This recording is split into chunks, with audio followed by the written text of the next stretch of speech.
Hi friends, welcome back to our channel. Friends, నిరుద్యోగులకు బంగారం లాంటి అవకాశం అండి. మనకు పరీక్ష లేకుండా గవర్నమెంట్ ఉద్యోగాన్ని ఇస్తున్నారు. కేంద్ర ప్రభుత్వం నుంచి మనకు అధికారికంగా రావడం జరిగిందండి. ఎటువంటి ఫీజు లేదు, ఎటువంటి ఎగ్జామ్ లేదు. చేరగానే జీతం 1,00,000కు పైగా. ఓకేనా? సో మనకు అన్ని అలవెన్సెస్ అన్నీ కలుపుకొని 1,00,000కు పైగా జీతం వస్తుందండి. మనకి ఏంటంటే మనకు డిగ్రీలో ఉన్న మార్కుల ఆధారంగా అంటే ఎంత మెరిట్ వచ్చిందని చూసి దాన్ని బట్టి జాబ్ ఇచ్చేస్తారనమాట. అప్లికేషన్ పెట్టేయండి అంతే, వస్తే జాబ్ వచ్చిందనుకోండి మీ లైఫ్ మారిపోతుందన్నమాట. క్లియర్గా ఎక్స్ప్లెయిన్ చేస్తాను ఈ వీడియోలో. నేను ఈ జాబ్ డీటెయిల్స్ అన్నీ కూడా ఎవ్వరు మిస్ చేయొద్దు. మన ఏపీ, తెలంగాణ అందరూ కూడా ఎలిజిబుల్ అండి ఉద్యోగాలకు. ఓకే, ఇక ఎందుకు ఆలస్యం, క్లియర్గా పిన్ టు పిన్ ఎక్స్ప్లెయిన్ చేసుకుందాం వీడియోలో. ఓకే ఫ్రెండ్స్, మనకి నోటిఫికేషన్ వచ్చింది ఎక్కడి నుంచి అంటే ద ఇండియన్ నేవీ నుంచి అనమాట. మీకు తమ్నెయిల్లో ఒక మాట చెప్పాను నేను, ఏమంటే కేవలం 10 సంవత్సరాలు సర్వీస్ చేస్తే చాలు అని. మామూలుగా ఏదైనా గవర్నమెంట్ జాబ్ అయితే ఇప్పుడు మనకు సపోజ్ ఒక 25 ఏళ్ళ అప్పుడు జాబ్ వచ్చింది అనుకోండి, దగ్గర మనము ఒక 35 ఏళ్ళ వరకు సర్వీస్ చేయాలి. కానీ ఇక్కడ కేవలం ఒక 10 సంవత్సరాలు సర్వీస్ చేస్తే చాలు, మన లైఫ్ సెట్ అయిపోతుంది. 10 ఏళ్ళు లేదంటే మహా అంటే 14 ఏళ్ళు అనమాట, అంతే. ఇండియన్ నేవీ నుంచి వాళ్ళు క్లియర్గా స్టార్టింగ్లోనే ఇచ్చారు చూడండి, invites applications for short service commission. Short అండి, చాలా త్వరగా అంటే తక్కువ పీరియడ్ ఉంటుంది అని చెప్పి దీని అర్థం అనమాట. చాలామంది నిరుద్యోగులు ఎవరైతే ఉన్నారో, అంటే రీసెంట్గా డిగ్రీ పూర్తయిపోయి ఒక మంచి లైఫ్ కోసం ఎదురు చూస్తూ ఉంటారు కదా, ఆడవాళ్ళు కానీ మగవాళ్ళు కానీ, ఇది మీకు బెస్ట్ ఆప్షన్ అండి. ఇండియన్ నేవీ నుంచి అధికారికంగా మనకు రావడం జరిగిందనమాట. ఓకే, సో చూడండి, unmarried men and women candidates ఈ ఉద్యోగాలకు ఎలిజిబుల్. షార్ట్ సర్వీస్ కమిషన్కి ఎలిజిబుల్. ఇన్ఫర్మేషన్ టెక్నాలజీ విభాగం కింద ఈ ఉద్యోగాలను అయితే భర్తీ చేస్తున్నారండి. జనవరి 2027 నుంచి మీకు ఈ కోర్స్ అయితే వాళ్ళు అంటే 2 years ప్రొవిషన్ పీరియడ్ ఉంటుందన్నమాట. అందులోనే ట్రైనింగ్ అంతా కూడా అందులోనే ఉంటుంది. సో అప్పటి నుంచి మనకి స్టార్ట్ అయిపోతుంది అనమాట. కేరళ ఉన్న ఎక్కడ దూరం వెళ్ళాల్సిన అవసరం లేదు, మన సదరన్ స్టేటే అనమాట పోస్టింగ్ కూడా. ఓకే, సో ఇకపోతే ఇక్కడ మనకు క్లియర్గా ఇచ్చారు ఎస్ఎస్సి ఎగ్జిక్యూటివ్ ఇన్ఫర్మేషన్ టెక్నాలజీ విభాగంలో. ఓకేనా, ఇక్కడ ఏజ్ విషయానికి వస్తే చూడండి, ఎవరైతే 2022 జనవరి నుంచి అలాగే 2007 జూలై మధ్యలో పుట్టి ఉంటారో వాళ్ళు మాత్రమే ఈ ఉద్యోగాలకు ఎలిజిబుల్ అనమాట.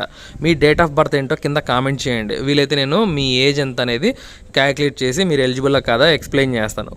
మర్చిపోవద్దు, ఖచ్చితంగా కింద కామెంట్ చేయండి మీ డేట్ ఆఫ్ బర్త్ ఏంటి అని చెప్పి. సో ఏంటి క్వాలిఫికేషన్ ఏముండాలి దీనిలో అప్లై చేసుకోవాలంటే, a candidate must have minimum 60% marks in ఇంగ్లీష్లో కనీసం 60% మార్కులతో పాస్ అవ్వాలంటే. ఎక్కడ మనం చూడండి, 10th మరియు ఇంటర్లో మీరు 60% మార్కులు తెచ్చుకొని ఉండాలి. దేంట్లో? ఇంగ్లీష్ సబ్జెక్టులు తెచ్చుకొని ఉండాలి. అర్థమైందా? అలాగే మీకు ఓవరాల్గా 60% అంటే మీ 10thలో మీకు 60% అబోతోని మీరు పాస్ అయ్యి ఉండాలన్నమాట. ఫస్ట్ రిక్వైర్మెంట్ మనకు ఈ ఉద్యోగాలకు అప్లై చేయాలంటే. సెకండ్ థింగ్ ఏంటి, సో మనకు చూడండి ఇక్కడ మనకు 2 ఆప్షన్స్ ఇచ్చారు. ఎంఈ, ఎంటెక్, బిఈ, బీటెక్ అలా వాళ్ళు, లేకపోతే బీఎస్సీ కంప్యూటర్ సైన్స్ చేసింటారు కదా, అలాంటి వాళ్ళు కూడా ఈ ఉద్యోగాలకు ఎలిజిబులే. మీ దగ్గర ఎంఈ ఉండాల్సిన అవసరం లేదు, ఎంటెక్ ఉండాల్సిన అవసరం లేదు, బీఈ ఉండాల్సిన అవసరం లేదు, బీటెక్ ఉండాల్సిన అవసరం లేదు. అన్న మేము నార్మల్గా బీఎస్సీ కంప్యూటర్ సైన్స్ చేసాం, మేము ఎలిజిబులా? ఫ్రెండ్స్, నిరభ్యంతరంగా అప్లై చేసుకోవచ్చు మీరు. లేదు మా దగ్గర బీటెక్ ఉంది, బీఈ ఉంది కంప్యూటర్ సైన్స్ విభాగంలో, లేదా కంప్యూటర్ సైన్స్ అండ్ ఇంజనీరింగ్ విభాగంలో, కంప్యూటర్ ఇంజనీరింగ్, ఇన్ఫర్మేషన్ టెక్నాలజీలో, సాఫ్ట్వేర్ సిస్టమ్స్లో, సైబర్ సెక్యూరిటీలో, సిస్టమ్ అడ్మినిస్ట్రేషన్లో, అలాగే కంప్యూటర్ సిస్టమ్స్ అండ్ నెట్వర్కింగ్లో, డేటా అనలిటిక్స్లో, ఆర్టిఫిషియల్ ఇంటెలిజెన్స్లో, ఇక్కడ ఎన్ని డిసిప్లిన్స్ చెప్పారు చూడండి. వీటిల్లో ఏది ఉన్నా బీఈ, బీటెక్ కానీ, ఎంటెక్ కానీ, ఎంఎస్సి కానీ మీరు అప్లై చేసుకోవచ్చండి. లేదా బీఎస్సీ కంప్యూటర్ సైన్స్ వాళ్ళు కూడా అప్లై చేసుకోవచ్చు అనమాట. ఇదంతా వద్దన్నా అనుకుంటే ఎంసీఏ చేసిన వాళ్ళు కూడా అప్లై చేయొచ్చు. ఎంసీఏ విత్ బీసీఏ లేదా బీఎస్సీ. ఓకేనా, ఎంసీఏతో పాటు బీఎస్సీ ఉండాలి. ఇకపోతే మనకు మొత్తంగా 15 ఉద్యోగాలు తెచ్చారు, మెన్ అండ్ ఉమెన్స్కి ఇద్దరికి కలిపి. మనకు ఈ ఉద్యోగాలకు ఎప్పటి నుంచి అప్లై చేసుకోవచ్చు అంటే మే 16 నుంచి జూన్ 1 వరకు కూడా ఆన్లైన్లో అప్లై చేయొచ్చు. మే 16 నుంచి, ఇంకా స్టార్ట్ అవ్వలేదు. వన్స్ స్టార్ట్ అయిన తర్వాత మీకు ఖచ్చితంగా నేను ఇన్ఫామ్ చేస్తాను. మీరు ఖచ్చితంగా మీ డేట్ ఆఫ్ బర్త్ అయితే కింద కామెంట్ చేయండి. అర్థమైందా? సో ఇక ఫైనల్ ఇయర్ చదివే వాళ్ళు కూడా దీనికి అప్లై చేసుకోవచ్చు అంటండి. క్యాండిడేట్స్ హూ హ్యావ్ గ్రాడ్యుయేటెడ్ లేదా post graduate or final year regular కానీ ఇంటిగ్రేటెడ్గా కానీ మీరు ఫైనల్ ఇయర్ చదువుతున్నా మీరు అప్లై చేసుకోవచ్చు అని చెప్పి చాలా క్లియర్గా మెన్షన్ చేశారు. ఓకేనా. సో సెలక్షన్ ప్రొసీజర్ ఎలా ఉంటుంది ఫ్రెండ్స్, నేను చెప్పాను కదా రాత పరీక్ష ఉండదు అని చెప్పేసి. చూడండి ఇక్కడ అదే చెప్పారు, short listing of application will be based on normalised marks obtained by the candidates in the qualifying degree. మీరు ఏ డిగ్రీతో మీరు అప్లై చేసుకుంటున్నారో ఆ యొక్క క్వాలిఫైయింగ్ డిగ్రీలో వచ్చిన మార్క్స్ బట్టి మిమ్మల్ని నార్మలైజ్, అంటే ఆ మార్క్స్ నార్మలైజ్ చేసి మిమ్మల్ని అయితే షార్ట్ లిస్ట్ చేస్తారనమాట. అందులో వచ్చిన మెరిట్ ఆధారంగానే మిమ్మల్ని ఎంపిక చేస్తారు, ఓకేనా.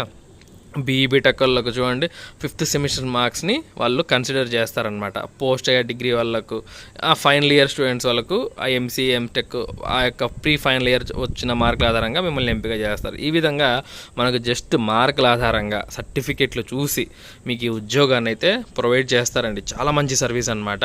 చూడండి, selected candidates will be granted short service commission initially for 10 years. 10 yearsకే మిమ్మల్ని తీసుకునేది. ఇంకా ఏమన్నా వాళ్ళకి అవసరం అయితే ఒక 4 ఏళ్ళు పొడిగిస్తారన్నమాట. అది ఎలా చేస్తారు, 2 termsగా, అంటే ఫస్ట్ టర్మ్లో ఒక 2 years, మళ్ళీ ఒక 2 years అనమాట. ఈ విధంగా మనల్ని 14 ఏళ్ళ సర్వీస్కి అయితే తీసుకుంటారండి, లేదా 10 ఏళ్ళకే అడిగి ముగిచ్చేస్తారనమాట. అర్థమైందా?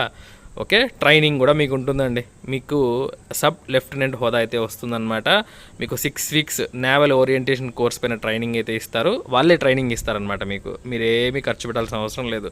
మీరు జస్ట్ మంచి మెరిట్తో మార్క్స్ తెచ్చుకుంటే చాలా. అయితే పెళ్లి కాని వాళ్ళు మాత్రమే దీనికి ఎలిజిబుల్ అండి. సో ప్రొబేషన్ పీరియడ్ ఉంటుంది 2 years అనమాట. అంతే, ట్రైనింగ్తో కలుపుకొని అన్నీ కలుపుకొని మీకు 56,100 ఇది బేసిక్ పే. కానీ మనకు అంతే సబ్ లెఫ్టినెంట్ హోదా అండి. 1,00,000కు పైగా జీతం అయితే మీరు తీసుకోవచ్చు అండి. మీరు ఈ ఉద్యోగాల్లో జాయిన్ అయితే మంచి క్వార్టర్స్ ఇస్తారు, లైఫ్ స్టైల్ బాగుంటుందన్నమాట. నేవీలో జాబ్. ఓకే, చాలా బాగుంది ఈ నోటిఫికేషన్. ఎవరైతే నిరుద్యోగులు ఉన్నారో అందరూ కూడా తప్పకుండా ఇంట్రెస్ట్ చూపించి అప్లై చేసుకోండి. జస్ట్ అప్లై చేసుకోవడమే, ఫీజు కూడా లేదు కాబట్టి ప్రతి ఒక్కరు కూడా, ఏపీ తెలంగాణ ఉన్న ప్రతి ఒక్కరు ఈ అర్హతలు ఉంటే మాత్రం ఖచ్చితంగా అప్లై చేయండి. All the best friends. Okay, ఈ వీడియో నచ్చితే ఖచ్చితంగా లైక్ చేయండి. ఇటువంటి మరిన్ని జాబ్ అప్డేట్స్ కోసం మన ఛానల్ రెగ్యులర్గా ఫాలో అవ్వండి. ఉంటాను.